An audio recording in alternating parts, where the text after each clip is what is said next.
ما شغال من دلوقتي في السي سي. هو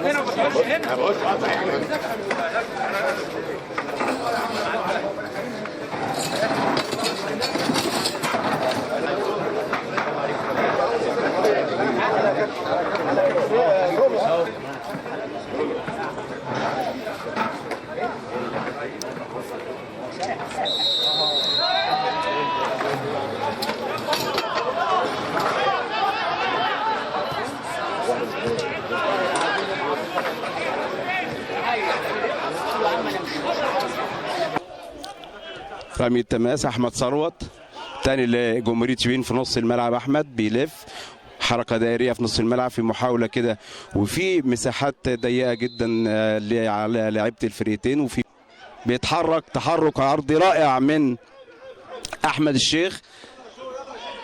عبد المغني مضغوطه حلوه للشيخ. الشيخ بيلعب الكره بغيارة ناحيه اليمين عند مصطفى، انما ياخدها تاني فهمي. بكر لاحمد فهمي، ماشي يا احمد، والانطلاقه كانت في مساحه لكن استنى وعدى في ثقه في المرور والاختراق والتمريره العميقه، وهوبا راجل، ولكن وليد وضربه ركنيه. اخطر هجمه، يعني يمكن اخطر من الكره التسديده اللي فاتت. جاي له عبد المغني وشاهين شعبان اللي نازل في الشوط الاول كتبديل اول للجمهوريه مقطوع. نقل كتير بدون خطوره وبدون عنوان، انما وفي بيسيطر على كورته، بيمر ناحيه اليمين يضغط لكن توصل لابراهيم. رخاء ورخا بيمرر العرضيه، هوبا راجل وهوبا راجل. فرصه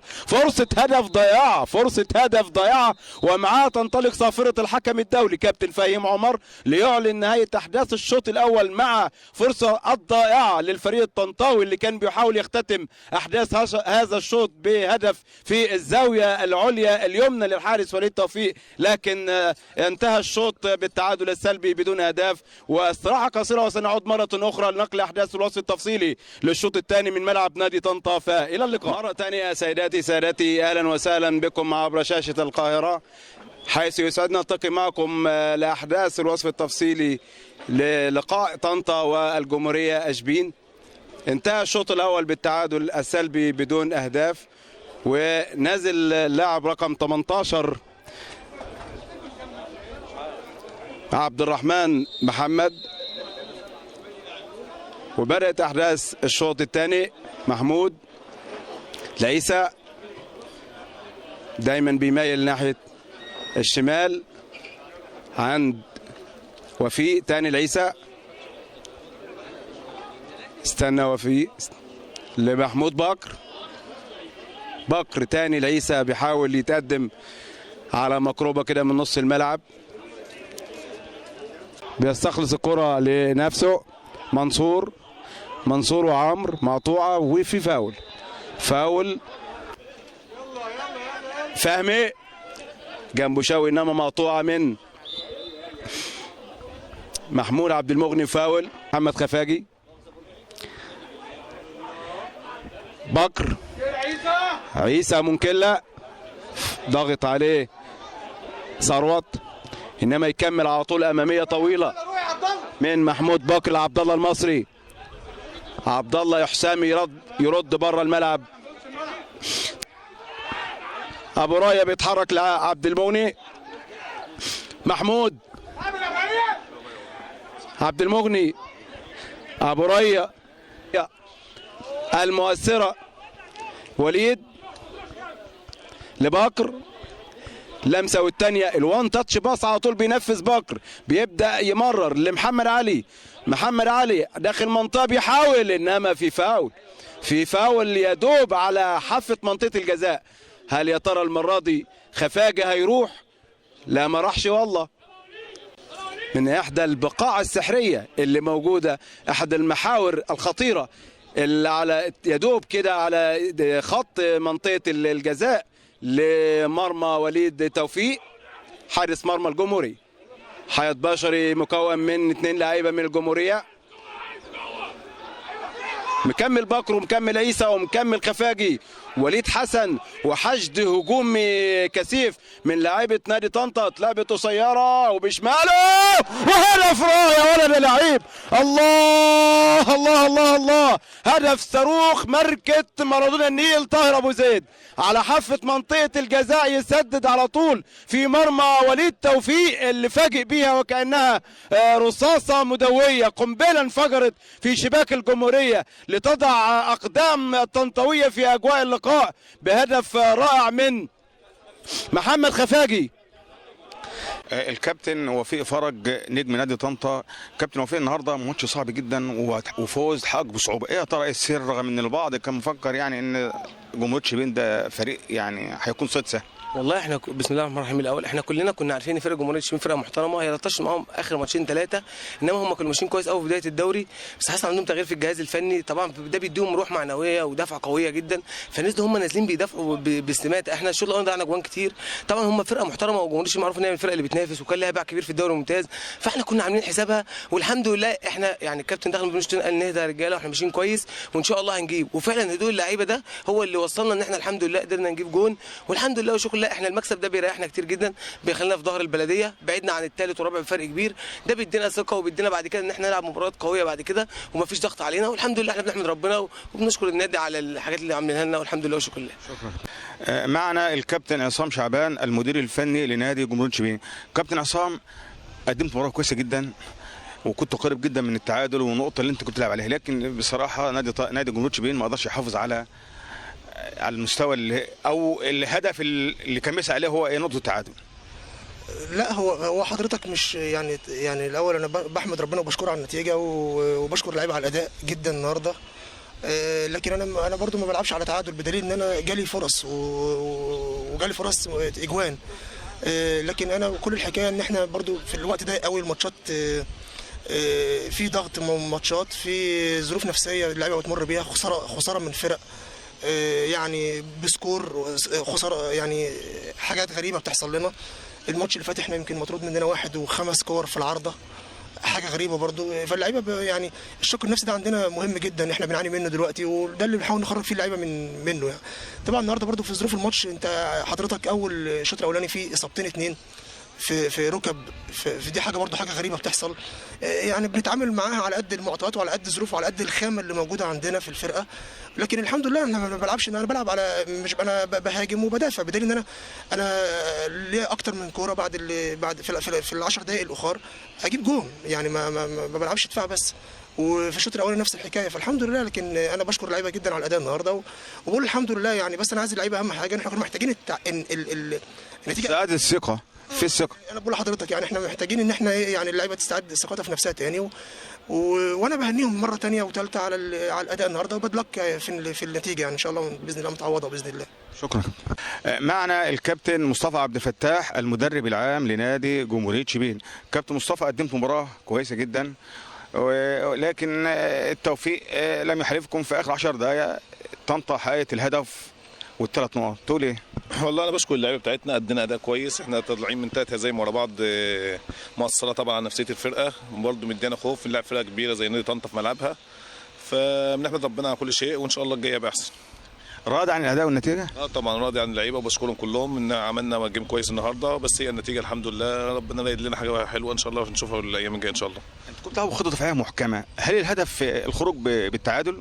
انا خارج من 3 هزايم، فانا لما اجي العب مع طنطا فريق كبير وبره ونفسيه لعيبتي وحشه، فلازم امن نفسي عشان ما افتحش الجيم، وجينا في الاخر كنا ممكن نخطف الماتش بس ربنا ما عرفش. توفيق يا كابتن. توفيق. معنا الكابتن محمد علي نجم نادي طنطا. كابتن محمد علي، تقول ايه النهارده بعد الفوز الصعب اللي حاول نادي طنطا؟ اولا احنا بسم الله الرحمن الرحيم، يعني احنا بنحمد ربنا على الاداء وعلى النتيجه. الفوز اتاخر بس احنا بنلعب فريق كويس قوي، يعني هو فعلا الفتره اللي فاتت النتائج بتاعته مش متظبطه، بس هم لو بيلعبوا كده على طول هينافسوا، لان دي ما كانت فريق جمهوريه شبين يعني فرقه كبيره ولعبه كويسه جدا، لاخر دقيقه بيلعبوا على المكسب، واحنا لاخر دقيقه عندنا اصرار ان احنا نكسب، يعني احنا الجون بيجي في لحظه يعني، والحمد لله ان اللعبه كلها كانت رجاله لاخر وقت وربنا كرمنا يعني، واحنا بنلعب هنا بره وجوه بنلعب على 3 بونت والحمد لله على المكسب يعني. شكرا يا كابتن. معنا الكابتن رضا عبد العال المدير الفني لنادي طنطا. كابتن رضا، الاول مبروك على الفوز والثلاث نقاط، لكن النهارده فوز صعب جدا، يعني زي ما بيقولوا يعني جاء بشق الانفس. ايه يا ترى ايه السبب رغم فرق الامكانيات بين نادي طنطا وجمهوريه شبين؟ لا مفيش فرق امكانيات ولا حاجه في الترتيب. لا سيبك من الترتيب، هي دلوقتي يعني عندهم مشاكل مثلا او عندهم ماتشين خسرانين فيهم، فهو ده اللي مأزم الموقف عندهم. انما هي فرقه من السنه اللي فاتت هي بتنافس على الصعود في مجموعه القاهره، وفرقه من الفرق الثقيله في مجموعه القاهره. والسنه اللي فاتت يمكن في فرقه دخلت على ما اعتقد عليها بفرق بونت، واخد بال حضرتك. انما لا فرقه محترمه ومعاها جهاز فني محترم، وبتمنى للكابتن عصام التوفيق ان شاء الله المرحله اللي جايه. وبقول ان النهارده فرقه هي جايه جريحه، خسرانه ماتشين، ماتش على ملعبها مع بلديه المحله وماتش مع كيرنس بره، فكان لازم تعمل كده مع جهاز فني جديد. فالراجل عايز يلم اوراقه الاول ويبدا بمباراه زي مباراه طنطا ديت، ان هو ياخد بونت حتى يوقفه على رجله المرحله اللي جايه او الفتره اللي جايه. ما كنتش قلقان اما الفوز تاخر؟ لا طبعا الحمد لله والشكر لله، لان انا واثق ان اللعيبه ان شاء الله الشوط الثاني اللياقه هتفرق كتير قوي. دي حاجه. تاني حاجه ان احنا بنروح على طول وبنضيع. هم يعني بيلعبوا على التعادل، هم لو عايزين يكسبوا او يهدفوا كان هيلعبوا باثنين رصاص حربه، او ان هيبقى الكره بتاعتهم ايجابيه هيتخلوا عن الحته الدفاعيه دي خالص. انما هم النهارده بيلعبوا دفاع صارم، رقابه صارمه، دفاع منطقه محكم زي ما بيقولوا. هم عايزين يطلعوا من مباراه بونت، مش في دماغهم ان هم ياخدوا 3 بونت. لو هم كان في دماغهم ياخدوا 3 بونت كان المستوى هيترفع اكتر من كده، الكره كانت هتبقى احسن من كده. انما هو عارف فرقتي فنازل بيلعب مان تو مان على اللعيبه. هو مش بيلعب مان تو مان، هو بيلعب دفاع منطقه، ان ما حدش يخترق من هنا، ما حدش يجي من العمق، ما حدش يجي من على الجناب. فهو مقفل دفاعاته صح. وهو اللي كان يعني اللي انا بقول اللي لعبت عليه بين التايمين ومن قبل الماتش، ان الفرقه هتيجي واقفه، وده قدرنا ان اي فرقه هتيجي تلعبك هنا هتيجي تقف، مش هتيجي تهاجمك، لان لو جت هجمتك هيبقى في اهداف كتيره بالنسبه لنا. فهم بيجوا عارفين امكانياتك وعارفين قدراتك وعارفين ان الملعب هنا واسع، فهم بيقفلوا عشان ان هم يطلعوا باقل نتيجه. انما الحمد لله والشكر لله مش قلقان، لان اصلا اللعيبه بتروح، وطالما بتروح ان شاء الله هنهدف. طلبت بحكام دوليين النهارده لك طاقم تحكيم دولي، يا ترى مبسوط وراضي ولا؟ طبعا كابتن فهيم عمر علامه في التحكيم يعني، وراجل انت شايف اهو ان هو مهدي كله بره وجوه اللعيبه، انذار فاول بنالتي ضربه جزاء يعني بيديك حقك، فانت بتبقى مرتاح والخصم مرتاح. ليه؟ لما بيكون واحد قوي فبيقدر يسيطر على المباراه. يعني النهارده ادى مثلا كام 4 انذارات ولا 3 انذارات في فرقه جمهوريه شبين، محدش اعترض. انما تعالى بقى مثلا مع حكم تاني اعتراض، وتبص تلاقي الدكه نزلت والجهاز الفني كله نزل والجمهور مش عارف يعمل ايه، فبيعملوا عمليه خلخله او عدم اتزان للحكم، فيجي بعد كده قراراته تبقى متضاربه. انما النهارده واثق من نفسه، واثق من امكانياته، لياقته البدنيه مساعداه، بيجري في كل حته في الملعب، مسهل المباراه علينا وعليه. فالحمد لله والشكر لله. طبعا بشكر كابتن عصام، وبقول يا ريت نشوف الدوليين دولت بدل ما هم قاعدين. يعني احنا انا بقالي فتره من اول الدوري اول مره اشوف الكابتن فهيم عمر سواء في ممتاز او ممتاز به. طب ما في حكام كمان اكفاء، يعني المفروض ان هي الماتشات الصعبه دي بره وجوه يدوروها بدل ما هم قاعدين يعني. فانا دي لفته طيبه من الكابتن عصام وبنشكره عليها، ويا ريت الماتشات اللي جايه يبقى فيها حكام دوليين بتريح، يعني هي بتريح سواء جماهير او اجهزه فنيه او لعيبه في الملعب. معنا الكابتن محمد خفاجي نجم نادي طنطا وصاحب هدف المباراه الوحيد. كابتن محمد، تقول ايه النهارده بعد الفوز الصعب اللي اتحقق نادي طنطا النهارده؟ طبعا في الاول برحب بحضرتك. الحمد لله 3 نقط، بنلعب فرقه كويسه. طبعا فرقه جمهوريه شبين معروفه الفرقه كويسه، بس يعني انا شايف الماتشين اللي فاتوا كان فيه هزيمتين، بس انا شايف ان المستوى النهارده يعني يكسبوا اي حد. يعني الفرقه ما شاء الله منظمه بيلعبوا كوره كويسه، لكن شكله يعني مش ماشيه معاهم. ممكن الحمد لله 3 نقط، الفرق بقى 2 نقطتين مع البلديه، ولسه يعني عندها ماتش جاي مع شربين في شربين، فانا شايف ان الفرق ما بعدش. اهم حاجه يعني 3 نقط الحمد لله. احرزت هدف جميل النهارده، تقول ايه بعد الهدف اللي انت جبته النهارده؟ طبعا الحمد لله بتوفيق من ربنا، يعني الحمد لله اتلعبت متمرنين عليها اللي احنا بنعملها على طول، واتعملت الحمد لله اللي دخل الجول الحمد لله. الف مبروك. ربنا يخليك يا باشا. ومعنا كابتن حسام حسن لاعب نادي جمهوريه شبين. كابتن حسام، قدمت مباراه ممتازه ولعبته على التعادل، وكان يتحقق التعادل لولا في اخر 10 دقائق هدف جاء من ضربه حره. تقول ايه النهارده بعد المباراه؟ بسم الله الرحمن الرحيم. في الاول ببارك لفرقه طنطا المكسب النهارده، وبقول للعيبه النهارده هارد لك، عملنا ماتش كويس. احنا الشكل الناس اللي بتتفرج على الماتش تقول لي احنا جايين بنلعب على التعادل، لا، انما احنا بنلعب يعني مباراة بنلعب مدين الخصم حقه، يعني فرقة طنطا فرقة كبيرة وبتنافس، واحنا كنا بنلعب بطريقة معينة الكابتن قال لنا عليها وسيستم معين عشان نعرف نوقف خطورة لعيبة طنطا. عندهم أكتر من لعيب كويس ولعيبة ليها اسمها في الدوري بتاعنا، واحنا قدمنا مباراة كويسة، ويعني الحظ ما كانش حالفنا زي ما حضرتك قلت، على الأقل كنا نستاهل نقطة التعادل، بس الحمد لله في الأول في الآخر. أنا بس بحب يعني عايز أقول للعيبة احنا تعبنا النهاردة، بس لو أدينا بالطريقة دي بشهادة الخصم يعني والناس اللي كلهم يتفرجوا على الماتش، أدينا مباراة كويسة. لو أدينا المباريات الجاية على الأقل بنفس الروح الاداء يعني وصلنا لدرجه افضل من الماتشات اللي فاتت، يعني في سوء توفيق بيقابلنا. لو ادينا بنفس الروح والرجوله دي باذن الله على الاقل هنرجع بالفرقه لوضعنا الطبيعي. احنا في اول اسابيع كنا في المنافسه قابلنا سوء توفيق، فرق كبيره جدا يعني الفرق بتقابل عثرات وبتاع. الفرق كويسه اللي بترجع بسرعه، اللي بتعرف تلم نفسها، اللي بتلعب على امكانيات اللعيبه الموجوده عندها. باذن الله الفتره الجايه يعني نبقى افضل من كده، نقدم مباراه كويسه وربنا يكرمنا ونرجع للفرقه في الوضع الطبيعي بتاعنا. توفيق. ربنا يخليك. معنا الكابتن محمود السقا المدرب العام لنادي طنطا. تقول ايه يا كابتن محمود النهارده بعد الفوز الصعب اللي اتحقق، وايه اسباب تاخر الفوز؟ بسم الله الرحمن الرحيم. الاول مبروك لنادي طنطا، وفي الاخر النتيجه احنا كسبنا و3 بونت. ماتش صعب جدا بالامانه. فرقه جمهوريه شبين جايه تعمل زون ديفنس من نص الملعب، في كثره عدديه جدا في نص الملعب وعند المرمى. كان الاختراق صعب، حاولنا من على الجناب ولعبنا كتير من على الجناب. التوفيق كان غايب عن بعض اللعيبه شويه في بدايه المباراه، لكن برضه وصلنا اللي احنا عايزينه وربنا وفق ان شاء الله. والحمد لله ربنا العالمين ان احنا كسبنا النهارده، وبنقرب خطوه خطوه ان شاء الله للصداره باذن الله. ايه اسباب اهتزاز المستوى؟ لا ما فيش اهتزاز مستوى ولا حاجه. انت بس هي في مشكله الفرقه اللي بتيجي تلعبك هنا بصراحه، يعني معظم الفرق اللي بتيجي تلعب لك بيزحموا الملعب زياده عن اللزوم، ما بيلعبوش. فرق عايزه تلعب على المرتده، ففي كثره عدديه في نص الملعب، ما فيش اهتزاز في المستوى ولا حاجه. احنا الحمد لله بقى لنا فتره ماشيين كويس اهوت، والمستوى بيعلى. جايز في بعض اللعيبه بيغيب عنها التوفيق لفترات معينه، لكن بيخشوا في الجيم زي خفاجه النهارده ما شاء الله جاب جون وضيع قبلها، وفي كذا فرصه ضاعت. ما فيش توفيق، التوفيق في الاخر بتاع ربنا، والمكسب الحمد لله ربنا وصلنا للمكسب والحمد لله. وده اللي احنا ماشيين بيه. احنا ماشيين واحده واحده لغايه ما نتصدر المجموعه باذن الله ونخش التصفيه، وربنا بقى ان شاء الله يكرمنا في التصفيه ان شاء الله. الف مبروك. الله يبارك فيك، منورين. الله يخليك. معنا الكابتن عماد فتحي حارس مرمى نادي طنطا. كابتن عماد، اولا مبروك الفوز، لكن وقع منك كرة في الوقت القاتل كاد ممكن انت يعني تخلي طنطا يدفع الثمن ويضاع منهم 3 نقط. لا هي ما وقعتش الكرة، هي كرة مشتركة. انا طلعت العب، الراجل اشترك معايا، خبطت فيا وفيه وكده يعني، انما ما وقعتش، ما مسكتهاش ووقعت. هي كرة اصلا طلع العب بوكس، الراجل دخل اشترك معايا فما وقعتش يعني الكرة. انما الحمد لله على المكسب، ده المهم يعني. وارد ان يحصل اخطاء، ده ما فيش مشكلة. المهم الحمد لله احنا بنوصل للحاجة اللي احنا عايزينها، ان احنا نكسب، والحمد لله ان احنا كسبنا الحمد لله يعني. الف مبروك يا كابتن. ربنا يخليك، شكرا. معنا الكابتن فهيم عمر الحكم الدولي. كابتن فهيم، الناس بتعرف اين كان الكابتن فهيم عمر في الفترة الماضية؟ والله الحمد لله انا كنت مريح شويه، ولكن ضغوط لجنه الحكام عليا وكده يعني اضطريت ان انا ارجع للملاعب.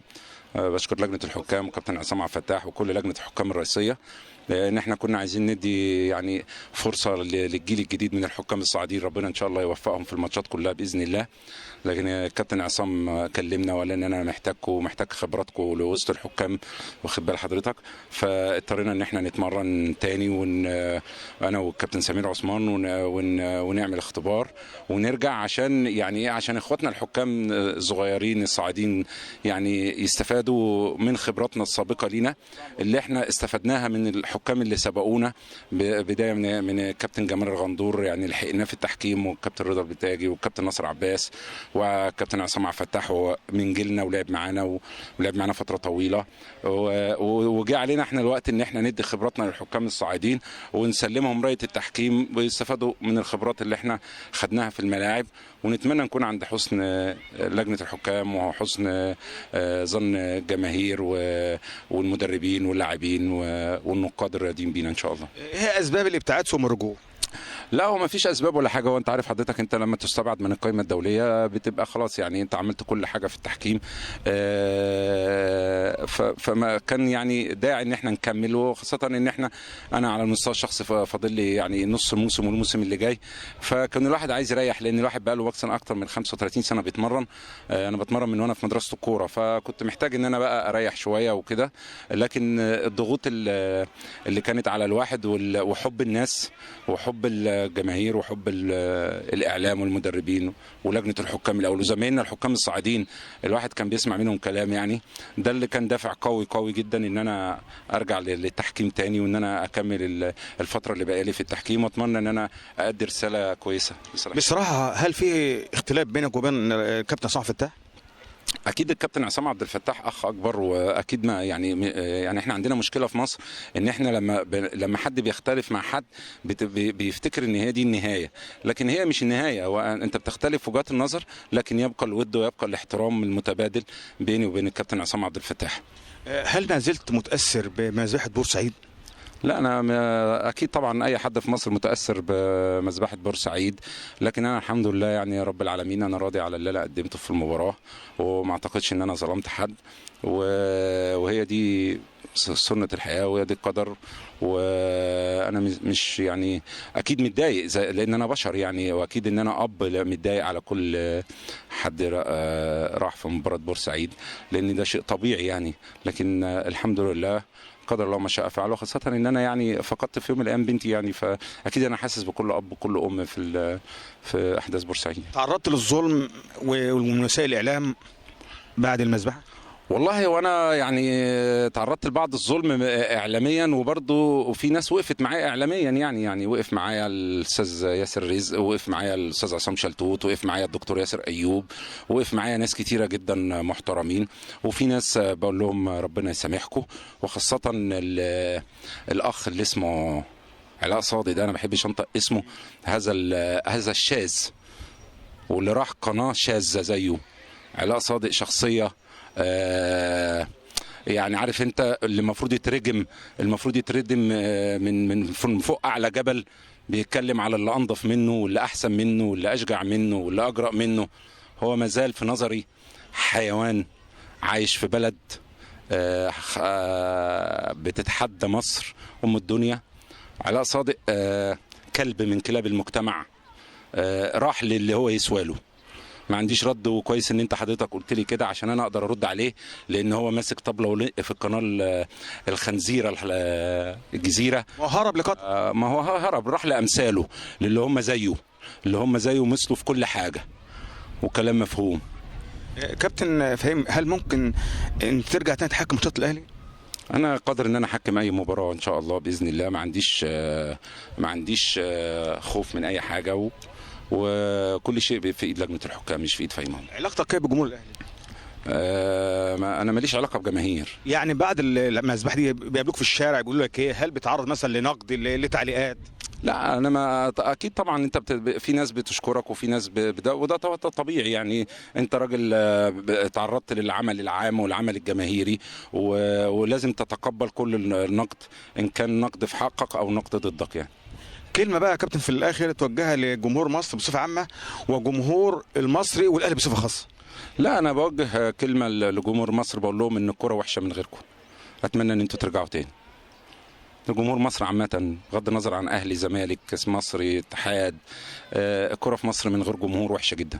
اتمنى ان الدوري يرجع بجماهير، وقبل ما اتمنى ان الدوري يرجع بجماهير اتمنى ان احنا نخاف على بلدنا قوي، ونعرف ان بلدنا اللي ذكرت في القرآن دي لابد ان احنا نحافظ عليها، وان احنا مفيش بلد تانية هتشيلنا. ولازم الناس تفكر وتشوف البلاد اللي حوالين مننا اللي جم عندنا عشان يتحموا فينا. هنعمل ايه لو احنا وصل بينا الامر ان احنا نروح لهم؟ هم هنروح فين؟ كل اللي حوالينا مصر ام الدنيا وام الوطن العربي، فلابد هتفضل كده، وهي باذن الله هتفضل كده طول عمرها ان شاء الله. ودي احلى ختام يا كابتن، متشكرين. شكرا يا كابتن. طنطا الوصيف هزم بصعوبة جمهورية شبين. من ملعب طنطا كان معكم محدثكم نصر عريضة لبرنامج كورة بلدنا، قناة القاهرة، التلفزيون المصري.